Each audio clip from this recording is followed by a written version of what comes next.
Good morning. Good morning, everyone. We're here today, not just as elected officials. We're here today as parents. We're here today as neighbors, as friends, who are heartbroken by the pandemic, the epidemic of gun violence that is plaguing our country, that is taking so many lives. We are here today to stand in each of our respective roles as advocates, community leaders, elected officials, to say we can do better. We believe that we can do better. We believe that we can take action to help protect our communities. And we think that the steps we are taking as a Board of Supervisors, considering taking on Tuesday, will move us in that direction. At the outset, I want to recognize in particular the vital role that Councilmember Marnie Von Wilpert and City Attorney Mara Elliott played in developing the policies. Two of the three policies that we're considering adopting are taken directly from actions they already took, things they led on, things we saw. Great idea, makes sense. We need to follow their lead, and I want to commend them and all of the organizations that are a part of helping them in their efforts. Today is a continuation of those efforts. We know that each year more than 39,000 people in the United States die as a result of gun violence, and tens of thousands of other people are victims of non-fatal gun injuries. In San Diego County, as leaders, we have an obligation to try and create and pass laws that are in the best interest of our residents. We have a responsibility to protect our corner of the country and do the things that we know can help with the proliferation of illegal, unregulated firearms.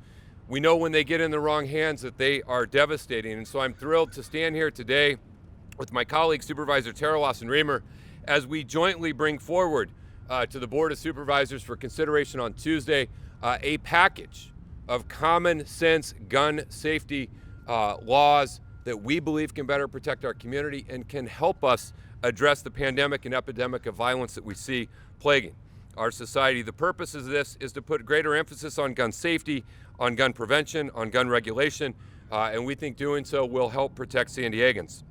The first area we're seeking to tackle is around ghost guns. Guns without a serial number are a clear and present danger. It's impacting our community. By providing the proper protections in place, regulating the use and production of these guns, we have the opportunity to save lives. And I want to thank again Marnie Von Wilpert, who is here with us today, San Diego City Council member. She boldly led the way when she authored and passed a trailblazing ghost gun policy in the city of San Diego. What we are doing today is joining in her effort to have us do the same policy at the County of San Diego. A couple of key points in the ghost gun portion I want to highlight. We want to create and design an ordinance that will update definitions regarding firearms to include defining ghost guns, parts for such guns, and unserialized parts and guns. We want to prohibit the possession and distribution of parts without serial numbers that are used in the creation and possession of ghost guns. We want to prohibit the 3D printing of firearms or parts, and we want to ban untraceable guns and keep them off the streets. This is one part of our strategy, but there is more. We are also looking to take action around safe storage. This policy will make it a requirement that gun owners adhere to safely storing their firearms. Safely storing the firearms that they have. For those who are unfamiliar, safe storage ordinances in the city of San Diego, and again, I want to commend City Attorney Mara Elliott for her early work in doing this. These are things that require firearms in a home to be either have a trigger lock or be stored in a safe or lockbox. Again, safe storage of those. And I want to thank again Mara Elliott for her work in doing that. Earlier this year, we partnered with City Attorney Mara Elliott on getting our county social workers trained on safe storage so they know what to look for when they go into homes in the city of San Diego. But we need to take this action countywide. And if this policy passes on Tuesday, we will begin creating a similar ordinance to what they did in the city of San Diego. And you will hear from both of them in a moment. I also, we added a group at the suggestion from a lot of the community groups you see here with us who said, hey, do the first one, do the second one, it makes sense. The third one is community-based gun violence prevention. This policy will establish direct community-based gun violence prevention programs.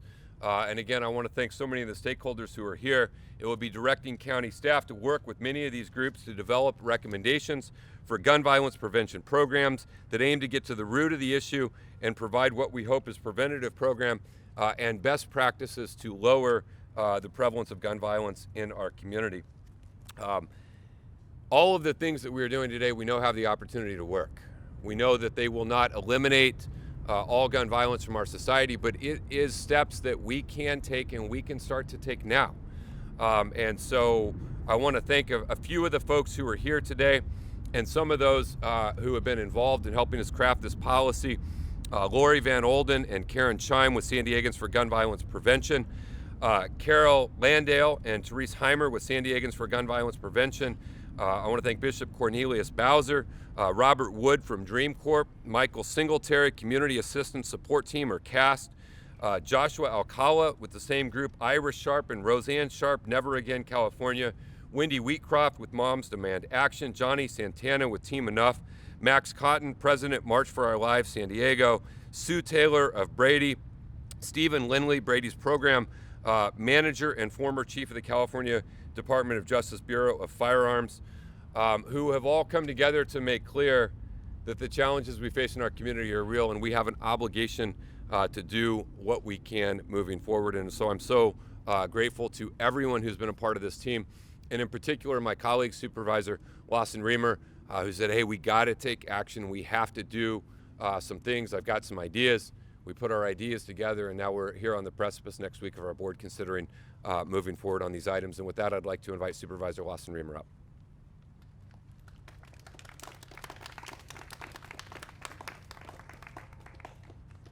Thank you, Chair Fletcher.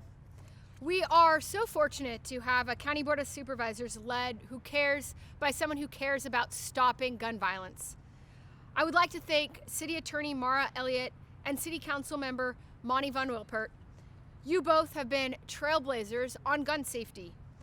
And with this vote on Tuesday, we are prepared to expand that trail throughout our entire county.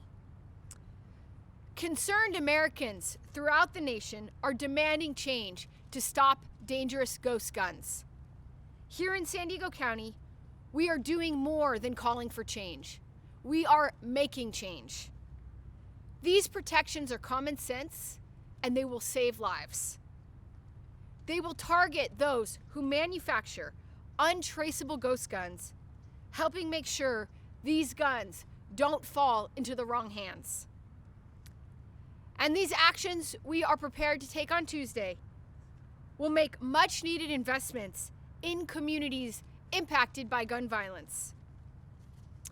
We are all heartbroken by the constant drumbeat of mass shootings. Ghost guns have only made that drumbeat grow louder, silencing the voices of too many victims. But instead of becoming numb, we are taking action. As the mother of a 2-year-old, I do not want a future where she has to practice active shooter drills. A future where I live in dread of a message saying that her school is on lockdown. Just last month in my district, in Escondido, a man armed with multiple ghost guns opened fire on several residents and fired 12 rounds at the responding Escondido police officer. We have the power to change this, and it starts with approving common sense gun regulations on Tuesday. Our law enforcement officers have dangerous and difficult jobs, and San Diego County residents deserve to be safe in our communities. Our new Board of Supervisors is committed to protecting those who protect our community by getting our ghost guns off the streets. Thank you. Next, I want to invite up Councilmember Marnie Von Wilpert. Again, when you see a good idea, you see someone do something that works, hey, you say, hey, join with us. We want to follow your lead in what you're doing, and that's what we're doing here today. So thank you for joining us.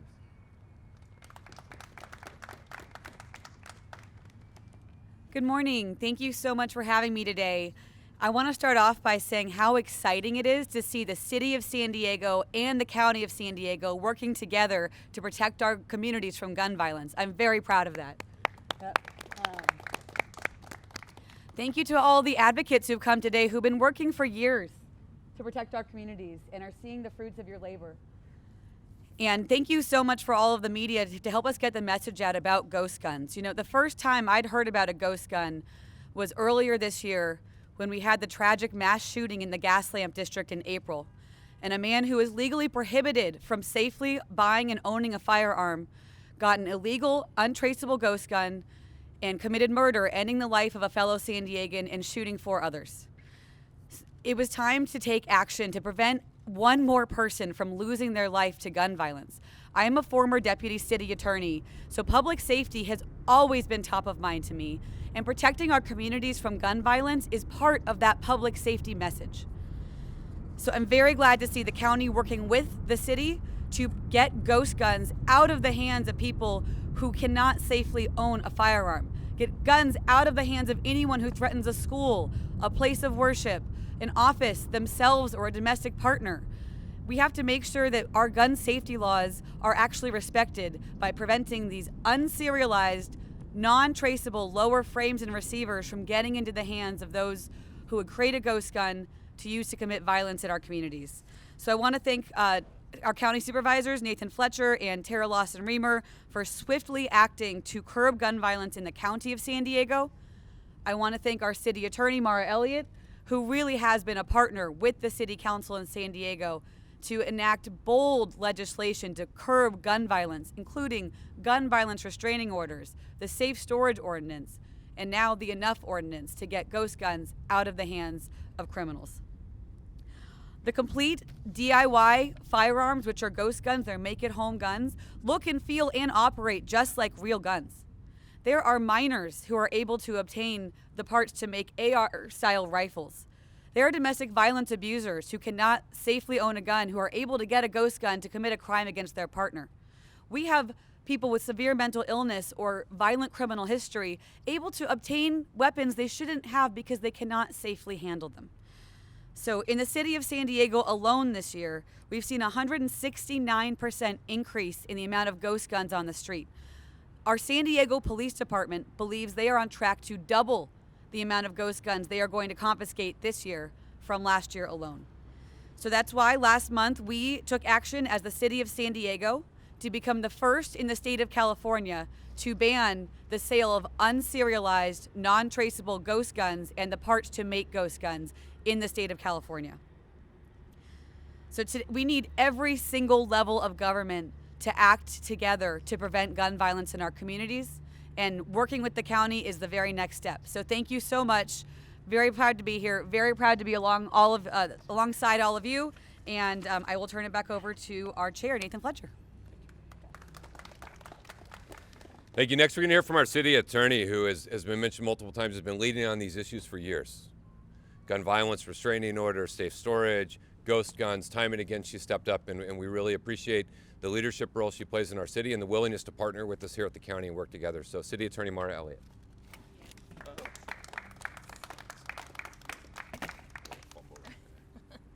Thank you, Chair Fletcher. Good morning to all of our advocates standing behind us, and thank you to the media for joining us this morning. This subject is very close to my heart. Since 2016, my staff and I have worked hard to make the city of San Diego a national leader in preventing gun violence. I come to this issue both as city attorney and as a mother of 2 kids. Whether it is a mass shooting that could have been prevented by a gun violence restraining order, or a toddler finding a handgun that should have been safely stored, I am committed to using my time in office to protect our community, our families, and our children. When I started, the County of San Diego did not have a strong voice in this issue. We did not have the strong leaders that we have today. Supervisors that want our entire region to be at the forefront of fighting the national epidemic of gun violence. So this is an exciting moment, and it's great to see so many friends and partners in this audience this morning. Councilmember Von Wilpert spoke about the plague of ghost guns, which has become a weapon of choice for street gangs and others who operate outside of the law. The proposed safe storage law has a broader scope: every gun owner and every gun. We shouldn't need a law to tell gun owners to act responsibly, to use common sense, to take simple measures to prevent firearms from falling into the wrong hands. But we do. It is a simple thing to make sure guns are disabled or locked or safely stored in the home. Devices are cheap and often free, and just take seconds to use. Safe storage keeps guns out of the hands of children, who often mistake them for toys, leading to unimaginable and devastating consequences. Nationwide, more than 4 million children live in homes with one or more loaded and unlocked firearms. What's more, 73% of children under the age of 10 know where their parents store their guns. 36% have handled the firearms without their parents' knowledge. Safe storage also keeps guns from adults who are struggling with dementia or mental illness, or having suicidal thoughts, when access to a loaded firearm can turn momentary impulse into a fatal decision.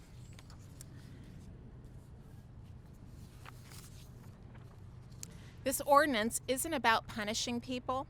It's about making every gun owner a responsible gun owner. It's a proactive tool that we can use to educate gun owners and prevent tragedies that take lives and destroy families. I'm grateful to Supervisors Fletcher and Lawson-Remer in tackling these issues, and to everyone here today who has worked so hard to keep our communities safe. There's a lot of work ahead, and it will take all of us to ensure that San Diego continues to be a leader in stemming the tide of gun violence. Thank you.